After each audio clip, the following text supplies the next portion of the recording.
السلام علیکم دوستو، کیسے ہو آپ سب؟ میں ہوں عریج اور آپ ہیں اس وقت میرے چینل عریشہ ناولز پہ۔ ناول شروع کرنے سے پہلے پلیز میرا چینل سبسکرائب کریں، میری ویڈیو کو لائک کریں اور کمنٹ بھی ضرور کیجیے گا، اگر دل چاہے تو شیئر بھی کر دیجیے گا۔ تو چلیے آج کی قسط سٹارٹ کرتے ہیں۔ دوست دارم قسط نمبر 78، تحریر عریج شاہ۔ وہ سارے راستے روتی ہی رہی تھی۔ اس کا دل اتنا کیوں گھبرا رہا تھا وہ نہیں جانتی تھی، لیکن دارم سائیں سے دور ہونا اس کے لیے سہانے روح تھا۔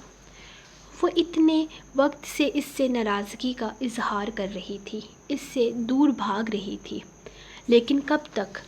وہ بھاگتی اپنی ہی محبت سے دور، جبکہ اس کا دل جانتا تھا کہ وہ صرف اس کی ہے۔ اسے یقین تھا کہ دارم سائیں اسے کبھی بھی نہیں چھوڑے گا، لیکن نہ جانے آنے والا وقت ان کی زندگیوں میں کیا طوفان لانے والا تھا۔ ان دونوں کی زندگی میں کیا ہونے والا تھا وہ دونوں ہی انجان تھے۔ بس پتہ تھا تو صرف اتنا کہ کچھ تو غلط ہونے والا تھا، اور بہت غلط ہونے والا تھا۔ شاید یہی وجہ تھی کہ آنے والے وقت کو لے کر در بہت زیادہ پریشان تھی۔ اندر بس ایک ہی ڈر تھا کہ کچھ ایسا ہو جائے کہ وہ اپنے دارم سے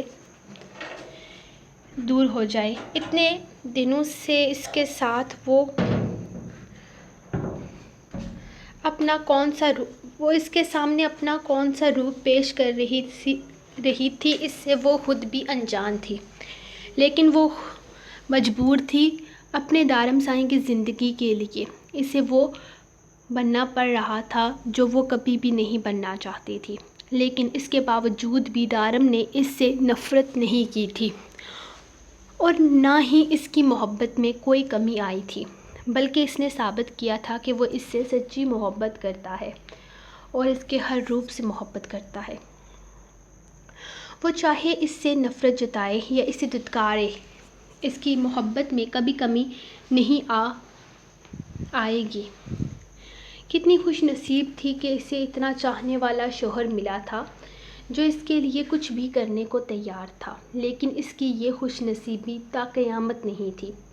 وہ چاہ کر بھی اسے کچھ نہیں بتا سکتی تھی۔ اگر دارم سائیں کو اس چیز کی بھنک بھی لگ جاتی تو نہ جانے کیا کر بیٹھتا وہ، اور پھر بین کیا کرتا۔ اسے نہیں یاد پڑتا تھا کہ اس نے بین کے جذبات کو ہوا دی ہو، یا اس سے ملی ہو، یا اس سے کھل کر کبھی بات کی ہو۔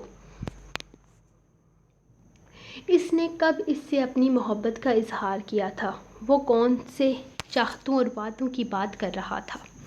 اس نے کبھی بھی اس کے لیے ایسے جذبات نہیں رکھے تھے، بلکہ وہ تو اس سے اتنی نفرت کرتی تھی کہ اس کا چہرہ دیکھ کر منہ پھیر لیتی۔ تو پھر بین نے کیسے اپنے پاس سے اتنی بڑی کہانی بنا لی تھی؟ وہ جانتی تھی کہ اس سب میں وہ بے قصور وہ بھی نہیں ہے۔ اس نے سمرا کے کہنے پر بین اور مائک کے سامنے جھوٹ بولا تھا۔ 5 مہینے پہلے اس نے سمرا کو بس اتنا کہا تھا کہ وہ دارم سائیں سے طلاق نہیں چاہتی، چاہے کچھ بھی ہو جائے وہ دارم کو چھوڑ کر واپس نہیں آئے گی۔ لیکن جب اسے یہ پتہ چلا کہ مائک سمرا پر دن رات ظلم کر رہا ہے، اسے واپس بلا رہا ہے، تو سمرا نے ہی اس سے کہا تھا کہ اپنی ماں کی خاطر وہ مائک کے سامنے بس اتنا کہہ دے کہ وہ دارم کو دھوکہ دے رہی ہے، ورنہ مائک اور بین مل کر اسے جان سے مار ڈالیں گے۔ اور اپنی ماں کی خاطر اس نے بس اتنا ہی کہا تھا کہ وہ صرف دولت کے لیے وہاں رکی ہوئی ہے، اور جتنا جلدی ہو سکے واپس آ جائے گی۔ اپنی ماں کی جان بچانے کی خاطر اس نے اتنا بڑا جھوٹ بول دیا تھا، لیکن پھر یہ جھوٹ رکا نہیں، بلکہ مائک ہر دوسرے تیسرے دن بین کو ساتھ رکھ کر سمرا سے اسے زبردستی فون کرواتا، اور پھر وہی ساری باتیں سن کر خود پرسکون رہتا۔ اس رات جب دارم نے ان کی باتیں سنی تھیں، اس رات اس کا فون آیا تھا۔ وہ جانتی تھی دارم سائیں کو تو بعد میں وہ سب حقیقت سمجھا لے گی، لیکن اگر اس نے یہاں پر یہ کہہ دیا کہ وہ صرف ڈرامہ کر رہی ہے، جھوٹ بول رہی ہے، تو بین اور مائک اس کی ماں کو مار ڈالیں گے، اور انہوں نے ایسا ہی کیا تھا۔ ان دونوں نے مل کر اس کی ماں کو اس حال میں پہنچایا تھا۔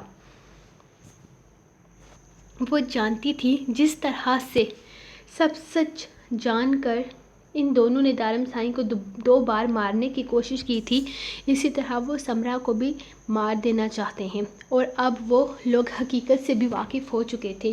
یہ جاننے پر کہ نور ان لوگوں کے ساتھ جھوٹ بول رہی ہے، وہ کبھی بھی دارم سے طلاق لے کر واپس نہیں آنے والی، بلکہ ان لوگوں کے ساتھ صرف ڈرامہ کر رہی ہے، ان لوگوں نے دارم پر جان لیوا حملے کرنے کی دھمکیاں دینا شروع کر دی۔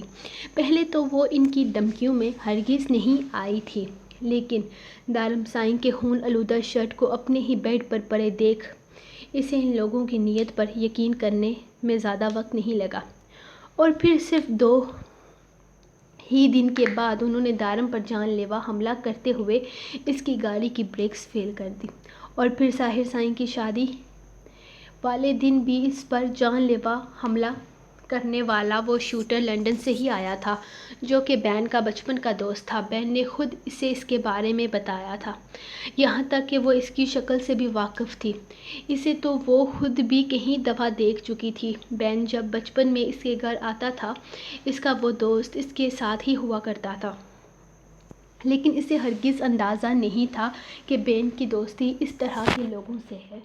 وہ اپنے دارم سائیں کو کھو نہیں سکتی تھی، اسی لیے دارم کے سامنے جھوٹ قبول کرنے کی بجائے اس نے اس جھوٹ کی کہانی بنا کر اس کے سامنے پیش کر دی۔ اس نے دارم کا دل دکھایا تھا، لیکن اس کہانی کو زیادہ دیر تک چلانا نہیں سکی۔ بین اور مائک کو سب کچھ پتہ چل چکا تھا، اور اب وہ دارم کو جان سے مار دینے کی دھمکیاں دے رہا تھا، اور یہ سب کچھ اس نے صرف اور صرف سمرا کے کہنے پر کیا تھا تاکہ وہ اس کی جان بچا سکے۔ لیکن اب بات صرف سمرا کی نہیں بلکہ دارم سائیں کی زندگی پر بھی آ گئی تھی، اور اسے سمرا سے کہیں زیادہ اپنا شوہر عزیز تھا۔ اگر آج بہت کوشش کے باوجود بھی وہ دارم کو کچھ نہیں بتا سکی تھی، وہ اسے سب سچ بتا دینا چاہتی تھی، یہاں تک کہ جانے سے پہلے جو کچھ ہوا تھا وہ سب کچھ دارم سے شیئر کرنا چاہتی تھی، لیکن اندر کہیں نہ کہیں یہ ڈر بھی تھا کہ یہ نہ ہو کہ جب دارم کو یہاں پر سب کچھ پتہ چلے وہ لوگ سمرا کو جان سے مار ڈالیں۔ وہ ماں اور شوہر کے بیچ بری طرح سے پس کر رہ گئی تھی۔ وہ نہ تو سمرا کے لیے برا چاہتی تھی اور نہ ہی دارم سائیں کو خود سے دور کرنے کے بارے میں سوچ سکتی تھی۔ یہی وجہ تھی کہ وہ دارم سے کچھ بھی کہے بنا خاموشی سے آ گئی تھی، اور اب وہ نہیں جانتی تھی کہ وہ واپس جا بھی پائے گی یا نہیں، اس لیے اس نے کہا تھا دارم کو کہ وہ اسے لینے کے لیے ضرور آئے۔ زاوش یار کہاں ہو؟ یہاں آؤ، یہ شرٹ کے بٹن تو ٹھیک کرو، مجھ سے کھولے نہیں جا رہے، مجھے گرمی لگ رہی ہے اس شرٹ میں۔ وہ کتنی دیر سے کمرے میں اپنی شرٹ کے بٹنوں کے ساتھ جنگ لڑ رہا تھا، جو بہت کوشش کے باوجود بھی اس سے نہیں کھل رہے تھے۔ پہلے تو اس نے سوچا کہ وہ کر لے گا، لیکن جب وہ بٹن کو ہاتھ لگاتا اس کے ہاتھ میں ایک کرنٹ سا نکلتا۔ اب آخرکار اس نے زاوش کو آواز دینا شروع کی۔ کیوں چلا رہے ہیں؟ آ رہی ہوں میں۔ کیا ہو گیا ہے؟ وہ تیزی سے اس کے کمرے میں داخل ہوتی اس سے پوچھنے لگی، جو اپنی شرٹ میں بری طرح سے الجھا ہوا تھا۔ ہوا نہیں، ہونے والا ہے۔ اگر یہ شرٹ نہیں اتری نا میرے جسم سے تو میں اسے ابھی پھاڑ کر پھینک دوں گا، بلکہ اس کے ٹکڑے ٹکڑے کر کے آگ لگا دوں گا، وہ غصے سے بولا تھا، جبکہ اس کے یوں غصہ ہونے پر زاوش کی ہنسی نکل گئی۔ مطلب کہ اسے غصہ کرنے کے لیے کسی انسان کی ضرورت نہیں تھی، وہ بے جان چیزوں پر بھی اپنا غصہ نکال سکتا تھا۔ اور اس وقت جو شرٹ اس نے پہن رکھی تھی وہ تو اس کی تقریباً موسٹ فیورٹ شرٹس میں شامل ہوتی تھی۔ میں تو پوچھتی ہوں آپ نے صبح اس کے بٹن کیسے لگائے تھے کہ اب آپ سے اس کے بٹنز ہی نہیں کھل رہے؟ وہ اس کی شرٹ کے بٹن کھولتے ہوئے اس سے سوال کرنے لگی۔ صبح تم بھاگ گئی تھی نا، تو میں کیا کرتا؟ تمہیں کیا لینا دینا میں نے کیسے بند کیے؟ فی الحال کھولو انہیں، وہ اسے غصے سے کہتا ناراضگی جتانے لگا۔ یعنی کہ صبح بھی اس نے ایک جنگ لڑی تھی؟ میں بھاگی نہیں تھی، آپ کے لیے سوپ بنانے گئی تھی، وہ بھی تو میری ذمہ داری ہے نا، اس کی ناراضگی دور کرتے ہوئے کہنے لگی۔ تمہاری ذمہ داری یہ ہے کہ تم میرے پاس رہو، میری آنکھوں کے سامنے رہو، سارا دن کچن میں گھسے رہنا تمہاری ذمہ داریوں میں شامل نہیں ہوتا۔ تمہیں سوپ بنانے کے لیے نہیں لایا اس کمرے میں، اور اوپر سے تم نے جو ستیہ ناش کر لیا ہے، وہ جھنجھلایا ہوا کہنے کے ساتھ اپنی شرٹ بھی اتار رہا تھا۔ میں نے کیا ستیہ ناش کیا ہے؟ وہ حیرانگی سے پوچھنے لگی۔ وہ کس چیز کے بارے میں بات کر رہا تھا اسے سمجھ نہیں آیا تھا۔ وہ جو تم نے لیا ہے 26 دن کا مجھ سے دور رہنے کے لیے، وہ یاد دلاتے ہوئے بولا۔ زاوش کا دل چاہا کہ وہ ہنس ہنس کر لوٹ پوٹ ہو جائے۔ ساحر سائیں وہ ستیہ ناس نہیں سنیاس ہے، وہ اس سے سمجھاتے ہوئے بولی۔ لیکن یہاں اس کی بات کو سمجھنا کون چاہتا تھا؟ جو بھی ہے دفع کرو، 26 دن تو پھر بھی دور ہی رہنا ہے تم نے، میرے لیے تو ستیہ ناس ہی ہے، اسی لیے زیادہ میرے سامنے فضول بولنے کی ضرورت نہیں ہے۔ دوسری شرٹ نکال کر لاؤ اور پہناؤ مجھے، بلکہ شرٹ رہنے دو، کرتا نکالو، ویسے بھی اب تھوڑی دیر آرام کروں گا اور تم بھی کمرے سے باہر نہیں نکلنا، میں بتا رہا ہوں تمہیں، اگر تم نے باہر قدم نکالے نا تو پیر کاٹ دوں گا۔ ساحر سائیں آپ آرام کریں گے تو میں یہاں رہ کر کیا کروں گی؟ بکواس کر کے آپ کا دماغ خراب کروں گی؟ آپ نے تو میڈیسن لی ہے اس لیے آپ کو نیند آ رہی ہے، لیکن مجھے بالکل بھی نیند نہیں آ رہی اور نہ ہی مجھے جلدی سونے کی عادت ہے، میں جا کر کوئی ناول وغیرہ پڑھ لوں گی۔ وہ اسے دیکھتے ہوئے بولی۔ اسے جلدی سونے کی عادت ہرگز نہیں تھی اور پھر ظاہر کی موجودگی اسے کنفیوز بھی کرتی تھی۔ دیکھو لومڑی، تم میری بیوی ہو، تمہاری بکواس اور تمہاری عقل مندانہ باتوں پر میرا حق ہے، تمہارا فرض ہے کہ تم مجھے انٹرٹین کرو۔ یہ جو تم فضول حرکتیں کر کے باقیوں کو خوش کرتی ہو نا، مت کیا کرو، مجھے پسند نہیں ہے۔ یہ ساری حرکتیں تم میرے سامنے کیا کرو۔ تمہاری باتوں پر ہنسنے کا، تمہیں ڈانٹنے کا صرف میرا حق ہے، اس لیے میں چاہتا ہوں کہ تم اپنی ساری بے وقوفیاں میرے سامنے کرو، اپنی جوکر جیسی حرکتیں کر کے تم مجھے انٹرٹین کیا کرو، باقیوں کو نہیں۔ وہ اسے دیکھتے ہوئے بالکل سیریس انداز میں بول رہا تھا، جبکہ زاوش جو اس کی طرف سے کسی رومانٹک قسم کے جملے کا ویٹ کر رہی تھی کہ شاید وہ کہے گا کہ تمہارے بغیر مجھے نیند نہیں آئے گی، تمہیں دیکھ کر مجھے سکون ملے گا، اس کی بات پر منہ بسور کر رہ گئی۔ اور ویسے بھی تم نے مجھے کہا تھا کہ تم مجھے گانا سناؤ گی، چلو آج میں تمہیں موقع دیتا ہوں، مجھے گانا سناؤ اور ڈانس بھی کر کے دکھاؤ۔ اس کے ہاتھ سے قمیض پہننے میں مدد لیتا، وہ اسے نیا آرڈر سنا چکا تھا، جبکہ اسے کرتا پہننے میں مدد دیتے ہوئے زاوش کی نگاہیں مسلسل جھکی ہوئی تھی۔ مجھے نہیں آتا گانا اور نہ ہی مجھے ڈانس کرنا آتا ہے اور میں آپ کی انٹرٹینمنٹ کے لیے بھی کچھ نہیں کرنے والی، جا رہی ہوں میں کمرے سے باہر، میں جوکر ہوں نا، تو اب یہ جوکر آپ کو کبھی تنگ نہیں کرے گی۔ وہ غصے سے ناک سکیڑتی کمرے سے باہر نکلنے ہی والی تھی کہ اچانک ساحر نے اس کا بازو تھام کر اسے اپنی جانب کھینچا۔ اگر تم نہیں چاہتی کہ میں تمہارے سنیاس کا ستیہ ناس کر دوں تو مجھے انٹرٹین کرو، میں بہت بور ہو رہا ہوں، اور اگر میں نے اپنی انٹرٹینمنٹ کے لیے کچھ کیا تو تم منہ چھپاتی پھرو گی۔ وہ اسے صاف ستھری دھمکی دے رہا تھا، جو سن کر زاوش کے کان لال ہو گئے۔ حیدر چاچو سائیں اسے ایئرپورٹ پر ہی مل گئے تھے، وہ نہ جانے کب سے اس کا انتظار کر رہے تھے۔ وہ بھاگتی ہوئی ان کے سینے سے جا لگی۔ بیٹا سائیں گھبرانے کی ضرورت نہیں ہے، انشاءاللہ سب کچھ ٹھیک ہو جائے گا، میں تمہارے ساتھ ہوں، آؤ میں تمہیں ہسپتال چھوڑ دیتا ہوں۔ کیا تمہیں پتہ ہے کہ وہ کون سے ہسپتال میں ہیں؟ اس وقت وہ اس سے سوال کرنے لگے تو در نے نفی میں سر ہلایا۔ نہیں چاچو سائیں، مجھے نہیں پتا کہ وہ کون سے ہسپتال میں ہیں، آپ مجھے ان کے گھر چھوڑ دیں، آگے میں خود سنبھال لوں گی، وہ ان کے ساتھ باہر آتے ہوئے کہنے لگی تو چاچو سائیں ہاں میں سر ہلا کر اسے گاڑی میں بٹھاتے ہوئے اپنے ساتھ لے گئے۔ تھوڑی ہی دیر میں وہ اس جگہ پر پہنچ جائے تھے۔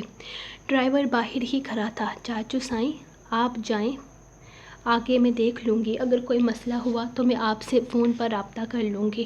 وہ گاڑی سے اترتے ہوئے انہیں مطمئن کرنے لگی۔ ٹھیک ہے بیٹا سائیں، اپنا خیال رکھنا، میں تمہیں فون کروں گا، اگر کوئی بھی مسئلہ ہوا تو مجھے بتا دینا، میں خود آ جاؤں گا۔ وہ اس سے ملتے ہوئے وہاں سے جا چکے تھے۔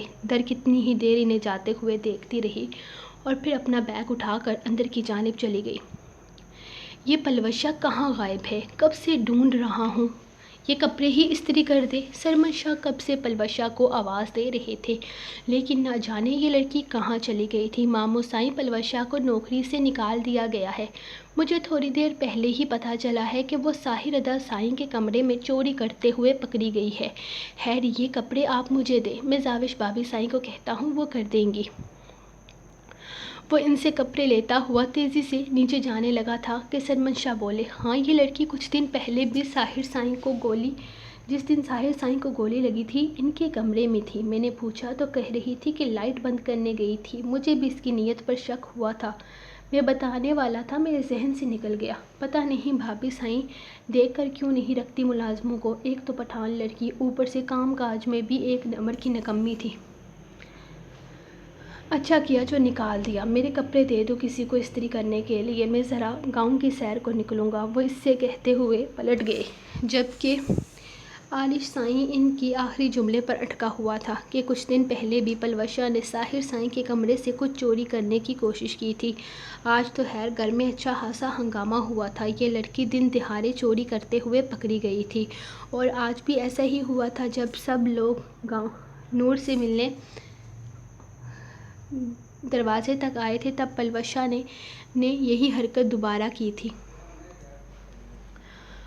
وہ کمرے میں آیا تو زرنیش اس کے کپڑے نکال چکی تھی۔ زرنیش کی مسکراہٹ پر وہ بنا کچھ بھی بولے اس کا ہاتھ تھامتے ہوئے اسے بیڈ پر بٹھاتا خود وہیں زمین پر بیٹھ گیا۔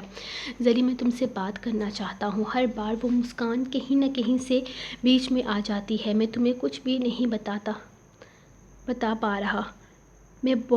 میں سب جانتی ہوں سنان سائیں، یہ دنیا ادھر کی ادھر ہو جائے تب بھی مجھے پورا یقین ہے کہ آپ کبھی غلط نہیں ہو سکتے۔ اور یہ مسکان جھوٹ بول رہی ہے، میں جانتی ہوں، مجھے خود سے زیادہ آپ پر یقین ہے، لیکن آپ نہیں جانتے کہ یہ مسکان یہاں آپ کے لیے نہیں آئی، بلکہ اس کا یہاں آنے کے پیچھے کوئی مقصد ہے۔ کچھ دن پہلے میں نے مسکان کو فون پر کسی سے بات کرتے ہوئے سنا۔ اس نے کہا کہ اگر کسی کو شک ہو گیا تو بھی پریشان ہونے کی ضرورت نہیں، وہ یہاں صرف اپنے مقصد کے لیے آئی ہے، اور اگر کسی نے بھی اس کی حقیقت کو پکڑ لیا تو حویلی سے جنازے اٹھیں گے۔ اس نے کہا ہے کہ اس کا شکار صرف ساحر سائیں ہے، اور مجھے تو لگتا ہے کہ ساحر ادا سائیں پر حملہ کروانے والی بھی وہی ہے۔ میں نے یہ بات آپ کو بتانے کی بہت کوشش کی، لیکن وہ مسکان کہیں نہ کہیں سے بیچ میں آ جاتی تھی۔ اس کے سامنے آپ سے اس طرح سے بات کر رہی ہوں تاکہ مجھے پتہ چل سکے کہ وہ کس مقصد کے لیے یہاں حویلی میں آئی ہے۔ پتہ نہیں اس کی ہم لوگوں کے ساتھ کیا دشمنی ہے، لیکن میں اپنے بھائی کو کچھ بھی ہوتے نہیں دیکھ سکتی۔ اس کے ہاتھوں کو اپنے ہاتھوں میں تھامے وہ بے ساختہ اس کی آنکھوں سے آنسو گرے تو سنان نے اسے تھام کر اپنے سینے سے لگا لیا۔ مسکان اس گھر میں کسی مقصد سے آئی ہے، لیکن ساحر سائیں کے ساتھ اس کی کیا دشمنی ہے یہ تو سنان بھی نہیں جانتا تھا۔ سو گائز، یہ رہی آپ لوگوں کی ایپیسوڈ۔ تو آپ بتائیں کہ آپ لوگوں کو ایپیسوڈ کیسی لگی، کیا لگتا ہے مسکان کے حویلی میں آنے کے پیچھے کیا مقصد ہے، اور اب گھر کے ساتھ آگے کیا ہونے والا ہے۔ اور پلیز کمنٹس تو خیر آپ کرتے ہی بہت سارے ہیں، تو کمنٹس کی لے کر مجھے کوئی شکایت نہیں ہے۔ اور لائکس کا میں نے کہا تھا، مجھے پھر سے کل سرپرائز ایپیسوڈ کے لیے کہا جا رہا تھا، تو میں نے کہا تھا کہ جب تک 500 لائک نہیں ہو جاتے تب تک آپ لوگ مجھے سرپرائز ایپیسوڈ کے لیے نہ کہا کریں۔ تو جب 500 لائکس مکمل ہو جائیں گے تب میں خود ہی آپ کے لیے ایک سرپرائز تیار کر لیا کروں گی۔ خیر، یہ رہی آپ لوگوں کی ایپیسوڈ، انجوائے کریں اور مجھے بتائیں کہ آپ کیا لگتا ہے کہ آگے کیا ہونے والا ہے۔ باقی دونوں گروپس ایک ساتھ کر دیے ہیں کیونکہ آپ لوگوں نے واقعہ وہاں پہ کچھ زیادہ ہی ایکٹیونیس دکھائی ہے۔ 600 ممبرس تھے اور وہاں پہ گروپ میں پوسٹیں 1000 سے اوپر جا چکی تھی، تو فیس بک والوں نے کہا کہ ہم کوئی کلیم کر رہے ہیں، ہم کوئی ان لیگل ایکٹیویٹی کر رہے ہیں گروپ میں، تو اس لیے مارک صاحب نے پوری کی پوری گروپ ہی اڑا دیا کہ اس گروپ میں کچھ غلط ہو رہا ہے۔ تو یہ تو میں ثابت نہیں کر سکی کہ کچھ غلط نہیں ہو رہا، لیکن اب گروپ آپ کے پاس ہے، آپ نے بس یہ کوشش کرنی ہے کہ آپ لوگوں کو پتہ ہے کہ 6 قسطوں میں آگے کیا ہونے والا ہے، تو دھیان رکھنا ہے کہ آپ لوگوں کی وجہ سے کسی دوسرے کو پتہ نہ چلے۔ آپ لوگ اپنے ریویوز دو، یہاں پر دو، فیس بک پر دو، یا کمنٹس باکس میں دو، جہاں پر بھی دو، آپ کی مرضی، مجھے کوئی اعتراض نہیں ہے۔ باقی جو لوگ مطلب زیادہ کہتے ہیں کہ بہت زیادہ ان کا وہ خراب ہو رہا ہے، ٹیسٹ خراب ہو رہا ہے، تو آپ کو فکر کرنے کی ضرورت نہیں ہے، ایڈمنز ہیں وہاں پہ، وہ خود سنبھال لیں گے۔ اگر کسی کا زیادہ خراب ہوا تو وہ اسے گروپ سے ہی نکال دیں گے، کیونکہ مجھے پتہ چل گیا ہے کہ کچھ لوگ صرف ایسے ہی، کچھ بھی نہیں ہوتا، سمپل سی پوسٹ ہوتی ہے۔ ابھی ایک آئی ڈی ہے زرنیش، پتہ نہیں اس لڑکی کا اصل نام کیا ہے، زرنیش، اس نے بس یہ کہا تھا کہ اب آگے کیا ہوگا، تو نیچے کمنٹس تھے کہ ہمارا سواد خراب ہو رہا ہے، ہمارا مزہ خراب ہو رہا ہے، تو میرا نہیں خیال کہ اس سے کچھ بھی ہوتا ہے۔ تو یہ ہے کہ آپ لوگ آرام سے جو پوسٹ کرنا چاہتے ہو کرو، کوئی اعتراض نہیں ہے، کسی کو کوئی مسئلہ نہیں ہے. ہاں لیکن بس آپ نے یہ دھیان رکھنا ہے کہ پوری سٹوری ریلیو نہ ہو، پوری سٹوری سامنے نہ آئے، کسی کو پتہ نہ چلے کہ آگے کیا ہونے والا ہے. یعنی کہ آپ پرومو کی طرح اپنا ریویو دیا کریں، سمری نہ دیا کریں. تو انشاءاللہ ملتے ہیں ہم نیکسٹ ایپیسوڈ میں کل. تب تک کے لیے اپنی رائٹ کو دے اجازت. آج بھی 12 بجے سے پہلے میں نے لکھ لی ہے، تو دعاؤں میں یاد رکھیے گا. اللہ حافظ.